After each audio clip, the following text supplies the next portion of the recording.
At eto na nga mare, para sa mga kapatid ko talaga yung bahay na re. Hindi lang si Tagilid ang pinagawan ko, kundi lahat ng lalaki. Tig-iisang botas sila dyan para walang inggitan. Well, may pasobra namang isa, pero hindi ko alam kung kanino mapupunta. Yung dalawang babae ko kasing kapatid, magsisipag-asawa rin. Alam nyo na, dun sila sasama sa mga asawa nila. Bakit naman kabud kang nag-relapse?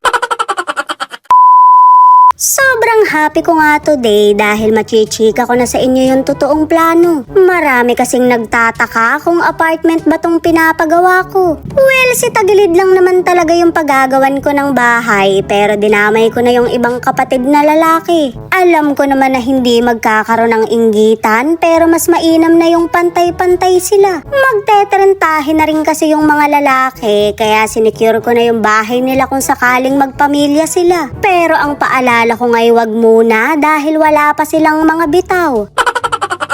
Siyempre, kailangan muna nila ng pagkakakitaan para mapaghandaan ng pagpapamilya. Alam nyo na, gusto kong ma-provide nila yung mga pangangailangan ng magiging pamangkin ko. Ayoko ring ma-stress yung mga magiging hipag ko, kaya paghandaan nilang mabuti. Darating ang panahon na mas lalaki yung pamilya namin, kaya hindi ko na kayang mag-provide. Kayo din, labas na ako dyan.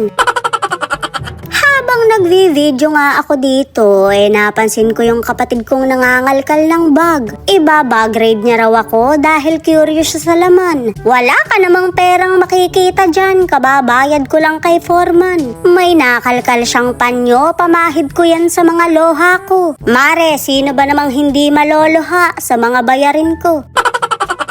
Mabuti na nga lang at hindi siya nagtatampo kahit sa ngayon hindi ko pa siya kayang pagawa ng bahay. 3 lalaki lang yung kapatid ko pero may isang pasobrang butas. Pinasobrahan ko talaga ng isa para pagka may gustong matulog dito. Welcome naman silang lahat kahit may bahay na sila. Pag naman lumipat na dito yung 3 lalaki, may solong kwarto na yung 2 babae sa pinagawa kong bahay nila nanay. 3 kwarto kasi doon kaya tig-isa na silang mga babae. Well, kailangan pa rin kasi nila ng gabay ng magulang kaya hindi pa nila kailangang magsulo ng bahay. Pag nagsipag-asawa sila, tsak naman sasama rin sila sa mga asawa nila. Pero sana magkakasama na lang sila dito. Maluwang pa naman ang bakuran, pwede pa silang magtayo dito pagdating ng araw. Ang saya siguro nun mare, no? Nasa iisang compound lang yung mga kapatid mo. Kahit magsipag-asawa pa sila, hindi na kayo mahihirapang magkita-kita. Sa panahon kasi ngayon, madalang na lang magkita kahit may okasyon. Ring at tinanong ko si Zilin kung nagseselo siya sa 3 naming kapatid.